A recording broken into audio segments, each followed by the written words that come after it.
Voici une question dont la réponse va surprendre beaucoup de gens religieux. Est-ce que toutes les religions sont bonnes? La parole de Dieu va nous répondre bien clairement, aujourd'hui même à l'émission À travers la Bible.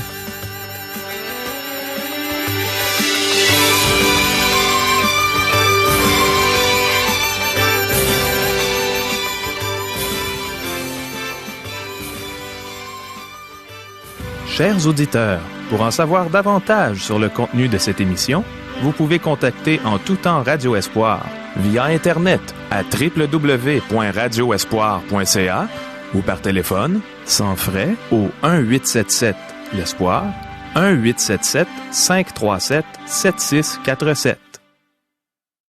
Bonjour, ici Caro. On a de très bons sujets à l'émission d'aujourd'hui et je crois que le Seigneur va mettre sa lumière sur chacun d'eux. Voici nos questions. Est-ce que la crainte des hommes peut nous placer dans des situations embarrassantes? De quelle manière Jésus a-t-il démontré aux chefs religieux de son temps que le plan de Dieu s'accomplirait peu importe ce qui arriverait? En tant que pécheurs, quelle disposition de cœur devons-nous avoir pour venir à Christ? Le chrétien a-t-il des responsabilités matérielles ou a-t-il uniquement des responsabilités spirituelles? Doit-il payer des impôts? Qu'est-ce que la Bible enseigne concernant les églises libérales et les églises modernistes de nos jours? Les religions sont-elles toutes bonnes? Demeurez à l'écoute, les Saintes Écritures vont sûrement nous donner des réponses très satisfaisantes par la bouche du pasteur Régent Joly, puisqu'il les a toutes trouvées dans la Bible, la parole de Dieu. Demandons à Dieu de parler à nos cœurs et de nous disposer à voir les choses telles que lui les voit. Prions. Oui, Seigneur, on veut voir les choses à ta lumière, telles que tu les vois. Enseigne-nous aujourd'hui. Apprends-nous tout ce que tu désires nous apprendre pour qu'on puisse mieux te connaître. Amen. À toi, Régent. Merci beaucoup, Caro. Aujourd'hui, nous sommes au 20e chapitre de l'Évangile selon Luc, et le Seigneur Jésus arrive à Jérusalem. À la dernière émission, le Seigneur est passé par Jéricho et il a poursuivi sa route jusqu'à Jérusalem. Il fit son entrée dans la ville et il a pleuré sur celle-ci. Il s'est rendu au temple et il en a chassé les vendeurs. Maintenant, nous allons voir le dernier affrontement entre l'élite religieuse juive et le Seigneur.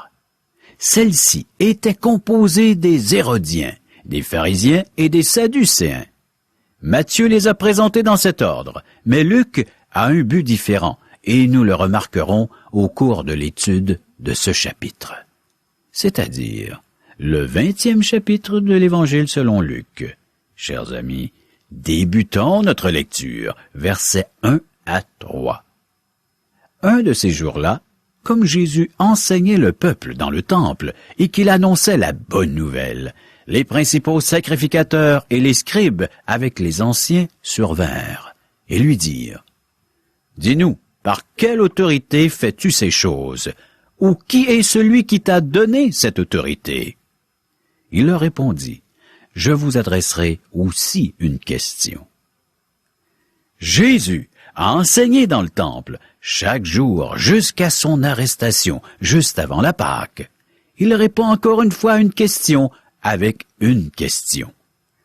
Voici sa question. Verset 4. Dites-moi, le baptême de Jean venait-il du ciel ou des hommes? Cette question était embarrassante pour les principaux sacrificateurs et les scribes. Ils se sont consultés avant de répondre.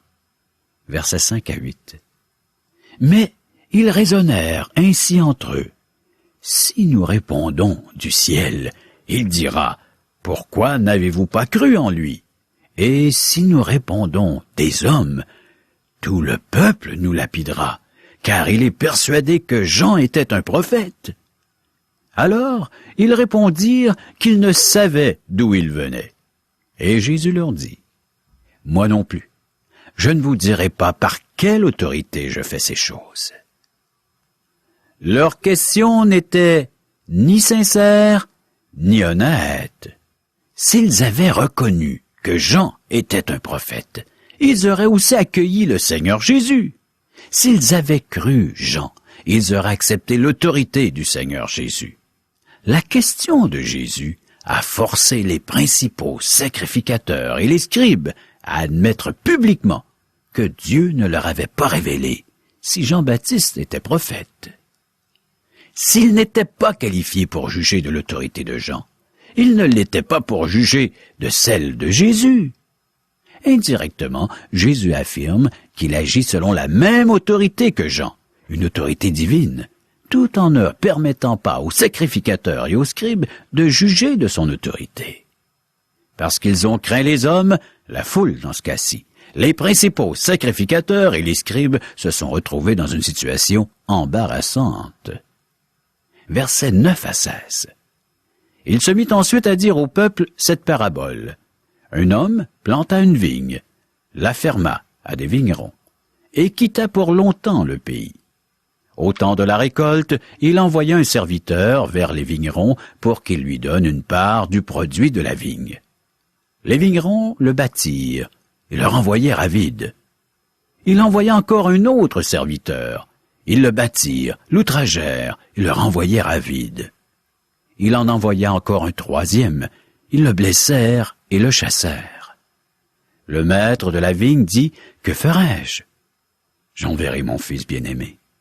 Peut-être auront-ils pour lui du respect. » Mais quand les vignerons le virent, ils raisonnèrent entre eux et dirent, « Voici l'héritier.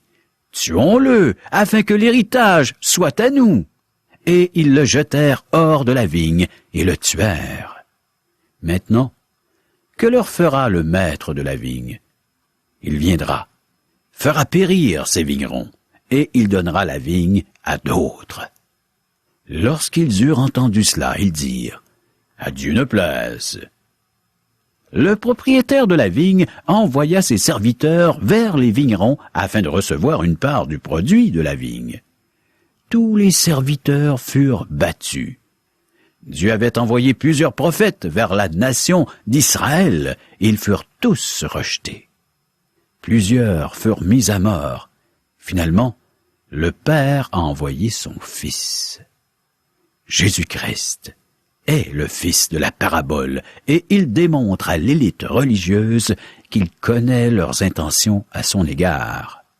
Ils étaient pour le crucifier et Dieu allait leur permettre. Verset 17.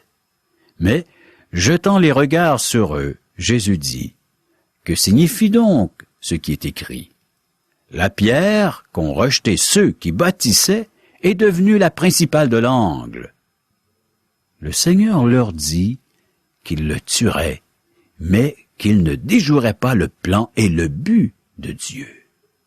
La pierre qu'il rejette deviendra la principale de l'angle. C'est une prédiction très claire du rejet du Seigneur et de son triomphe qui s'ensuivra. Verset 18. Quiconque tombera sur cette pierre s'y brisera, et celui sur qui elle tombera sera écrasé. Aujourd'hui, vous et moi pouvons venir à cette pierre, qui est le Seigneur Jésus, et être sauvés. Nous pouvons venir à lui en tant que pécheurs au cœur contrit. Lorsque nous faisons cela, nous sommes sur le fondement qu'aucun homme ne peut poser, ce fondement étant Jésus-Christ. Car personne ne peut poser un autre fondement que celui qui a été posé, savoir Jésus-Christ. 1 Corinthiens chapitre 3, verset 11. Le prophète Daniel a parlé d'une pierre qui provoquerait l'écroulement des royaumes qui rejetteront Dieu. Daniel chapitre 2. Le sens de cette parabole est très clair. Il était impossible que ses auditeurs ne la comprennent pas. Verset 19. Les principaux sacrificateurs et les scribes cherchèrent à mettre la main sur lui à l'heure même, mais ils craignirent le peuple. Ils avaient compris que c'était pour eux que Jésus avait dit cette parabole. Les chefs religieux ont saisi le sens de la parabole. Trop de personnes dans nos églises n'en comprennent pas le sens. Versets 20 et 21. Ils se mirent à observer Jésus, et ils envoyèrent des gens qui feignaient d'être justes, pour lui tendre des pièges, et saisir de lui quelques paroles, afin de le livrer aux magistrats et à l'autorité du gouverneur. Ces gens lui posèrent cette question. « Maître, nous savons que tu parles et enseignes droitement, et que tu ne regardes pas à l'apparence, mais que tu enseignes la voie de Dieu selon la vérité. Ces hommes parlent comme les hypocrites. Ils sont. » Luc 20, 22 à 24. Nous est-il permis ou non de payer le tribut à César? Jésus, apercevant leur ruse, leur répondit. « Montrez-moi un denier. De qui porte-t-il l'effigie et l'inscription? »« De César, répondirent-ils. » La question était un piège. Si Jésus répondait oui, on lui reprocherait de faire passer César avant Moïse et le Messie promis. S'il avait répondu non, il aurait pu être accusé de rébellion contre Rome. Cependant, c'est en véritable maître que Jésus a évité le piège. Il a demandé à voir un denier, et la pièce de monnaie avait une effigie de César. Versets 25 et 26.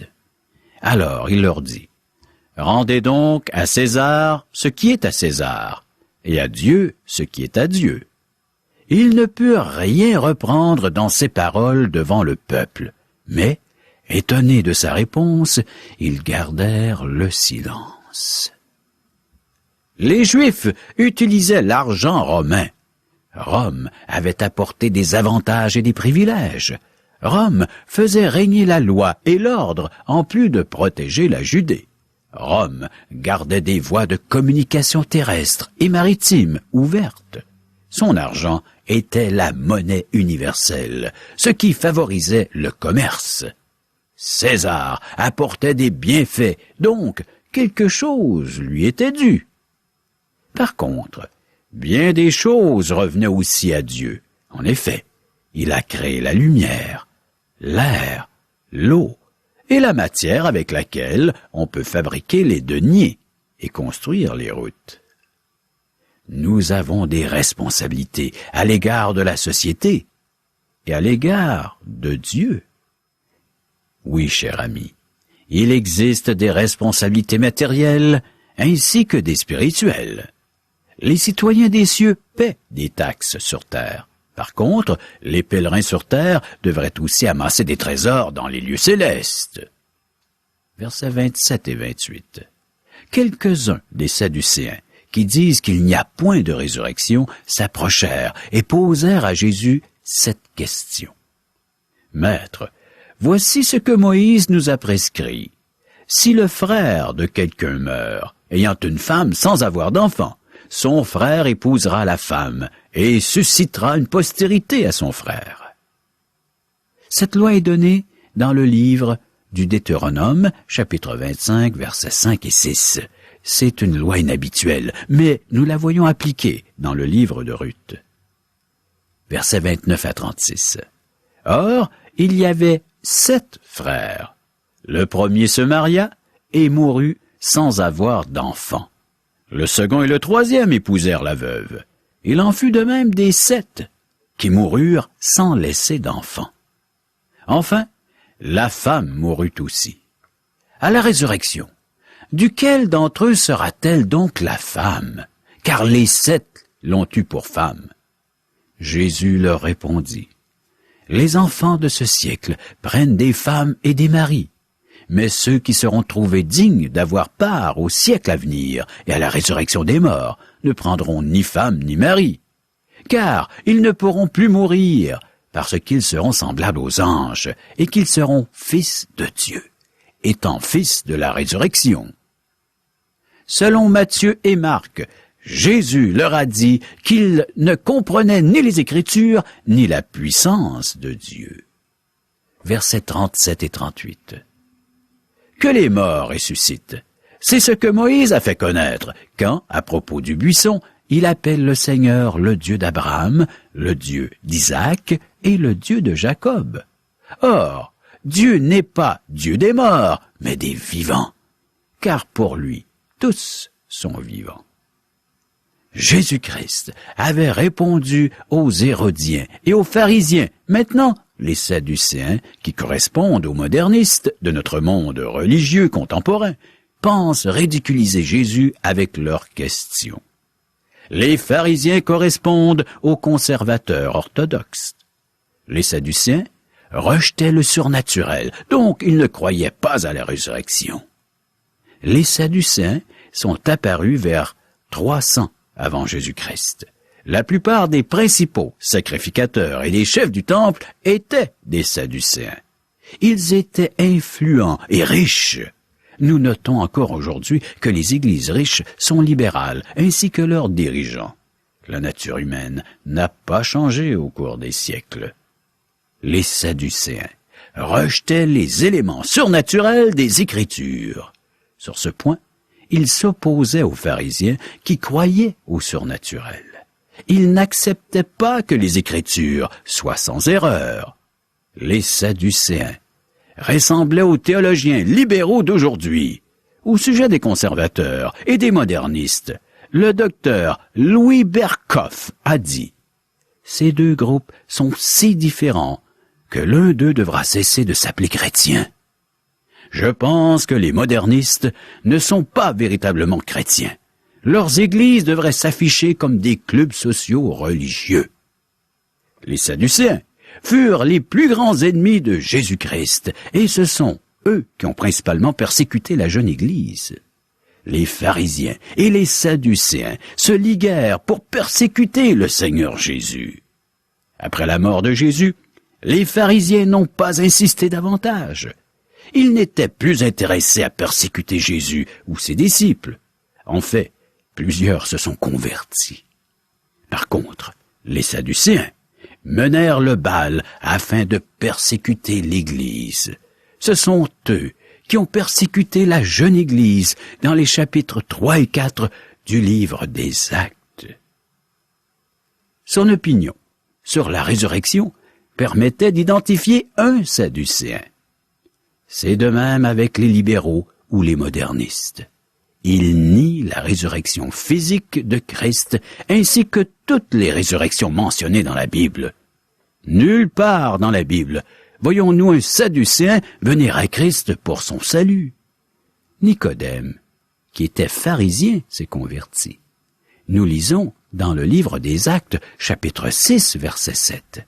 Et une grande foule de sacrificateurs obéissait à la foi. De nombreux prêtres se sont convertis, mais la Bible ne rapporte pas la conversion d'aucun Sadducéen. Un jeune prédicateur découvre vite qu'enseigner fidèlement la parole de Dieu et le sacrifice de Christ à la croix offense bien du monde. Il ne sera jamais élu le citoyen de l'année. Il ne se retrouvera jamais dans un haut poste politique et on le verra rarement à la télévision.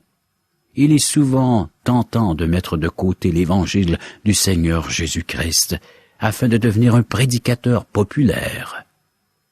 Judas a trahi Jésus pour une somme d'argent. Pierre l'a renié, mais il aimait Jésus et il s'est repenti.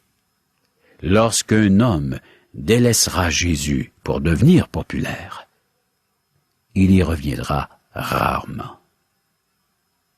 Si l'on vous dit que les modernistes reviennent à Christ, ne vous laissez pas tromper. C'est pourquoi, si nous sommes disposés à travailler avec les chrétiens de différentes confessions qui enseignent fidèlement la parole de Dieu, nous ne sommes pas disposés à le faire avec toutes les confessions religieuses.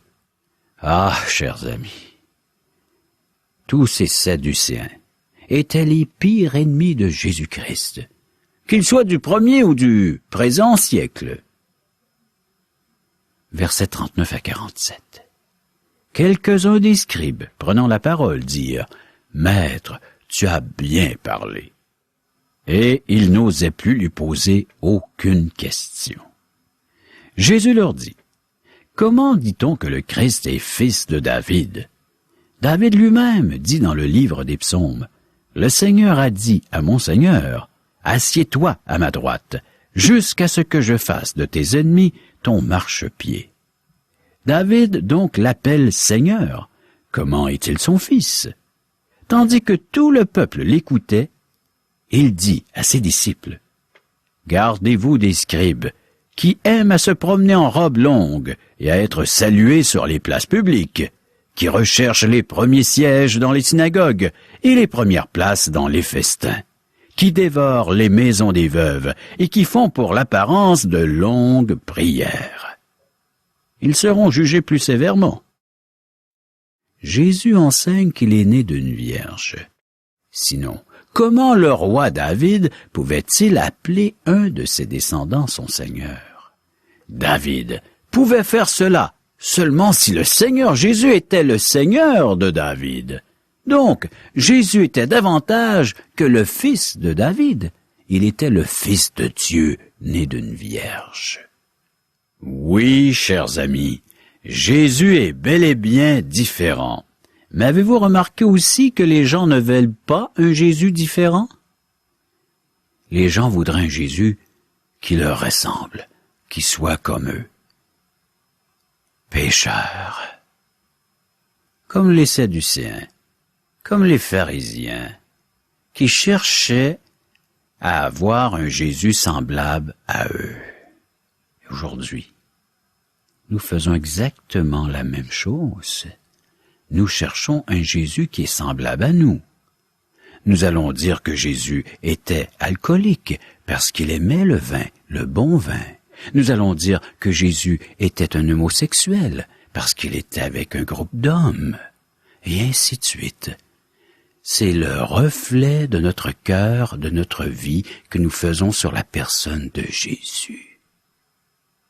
Jésus est différent. Jésus est sans péché, sans tache. Il est le saint, le juste, le seul qui peut régler une fois pour toutes la question qui est au fond de ton cœur, le péché. Accepte un Jésus différent. Accepte un Jésus qui est puissant. Accepte le Jésus qui peut accomplir et faire des miracles dans ta vie. Que ces miracles qui sont expliqués dans les Saintes Écritures, dans la Bible, puissent aujourd'hui te convaincre que Jésus est celui qui est descendu du ciel. Il est ce qu'il déclare être, le Fils de Dieu, né d'une vierge. Jésus est différent, parce qu'il veut faire de toi un être différent. Tu cherches à te sauver de cette vie difficile qui ne conduit nulle part sauf dans un cul-de-sac. Alors, tu dois t'adresser à celui qui a la clé de la porte sortie, et non à celui qui tient le cadenas de la porte qui te tient captif depuis toujours. Oui, chers amis, la parole de Dieu le déclare.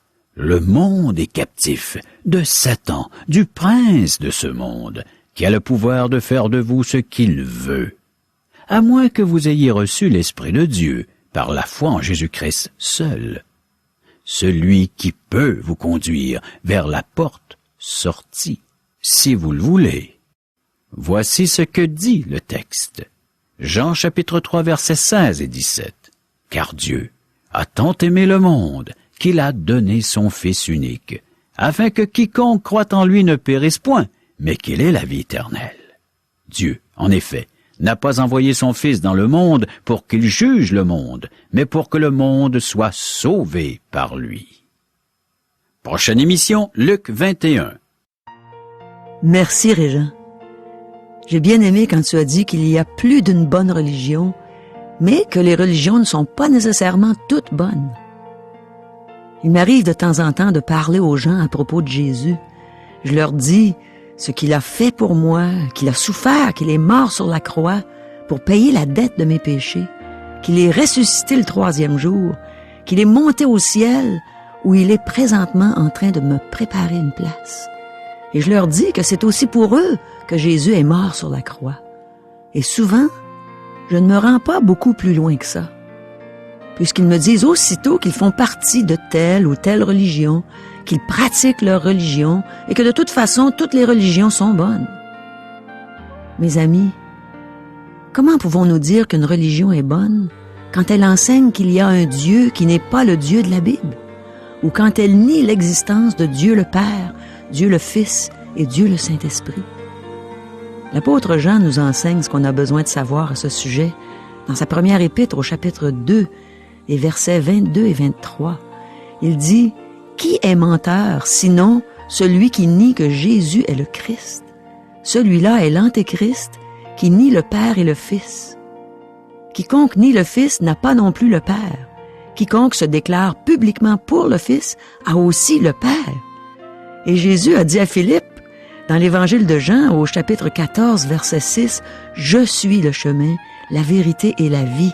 Nul ne vient au Père que par moi. » Mon ami, avant 1977, j'ai tout essayé pour trouver l'amour, le bonheur, la paix intérieure, la justice.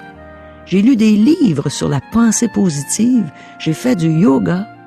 J'avais même une statue de Bouddha dans mon salon. Et pas très longtemps avant ma conversion, j'ai rencontré un homme qui faisait de la méditation transcendantale. C'était un musicien américain qu'on avait engagé pour faire une session d'enregistrement. Et pendant les pauses, il allait dans un coin du studio pour faire un genre de rituel, de méditation probablement, et il revenait avec l'air bien détendu. Il semblait avoir une certaine paix. J'enviais un peu cet homme. J'étais tellement stressé à cette époque-là. Et quelques jours plus tard, dans l'édifice où j'allais pour mon yoga, on avait affiché une annonce pour ceux qui aimeraient faire de la méditation transcendantale. Mais heureusement, avant que j'aie le temps de faire des démarches pour aller voir ce que c'était, j'ai rencontré une personne qui n'avait pas juste une certaine paix. Il était très évident qu'elle avait plutôt une paix certaine. Elle avait trouvé la paix qui surpasse toute intelligence, comme la Bible nous l'enseigne. Elle avait trouvé l'amour, la justice, toutes les choses que je cherchais si désespérément. Et elle m'a annoncé la bonne nouvelle. Elle m'a dit ce que Jésus avait fait pour elle et ce qu'il voulait faire pour moi. Elle m'a dit que c'était pour moi personnellement que Jésus avait souffert, qu'il était mort sur la croix. Et j'ai compris que Jésus avait payé en entier la dette de mon péché. Mon ami, Jésus a payé en entier la dette de ton péché. Repens-toi et crois à la bonne nouvelle. Crois au Seigneur Jésus et tu seras sauvé. Bien oui, chers amis, nous vous offrons des cours bibliques par correspondance. Une minute, Régent, est-ce que c'est compliqué ces cours-là? Parce que tu sais, moi, je suis pas très intellectuel. Rien de plus facile, Caro. Oui. Les gens n'ont qu'à prendre la Bible qu'ils ont à la maison, Oui. de nous commander ces petits livrets, et par le fait même, en quelques minutes seulement, ils auront répondu à ces simples questions. Est-ce qu'il y a beaucoup de en par rapport cœur? avec le texte qu'ils auront lu. Du Il y a- par cœur. Quasiment pas de par cœur. Oui, c'est intéressant. C'est juste des questions, des qui, quoi, comment, pourquoi. Pour mieux connaître Dieu. Approfondir le texte biblique afin qu'il puisse nous parler et même nous interpeller. Car son auteur, Dieu, est vivant. Ah, ça, j'en suis certaine, Régent. Et il a des choses très importantes à partager avec nous. J'ai le goût de m'inscrire. Voilà le but, le pourquoi nous vous offrons ces cours par correspondance à partir de chez vous. Pour toute correspondance, Alors, vous pouvez nous rejoindre par téléphone, en composant le 1-877-l'Espoir, 1-877-537-7647 ou via courriel. à www.radioespoir.ca. Et aussi, on a une adresse postale. Radio Espoir, casier postal 34 143 Charlebourg, Québec, G1G 6P2. À demain! Oui.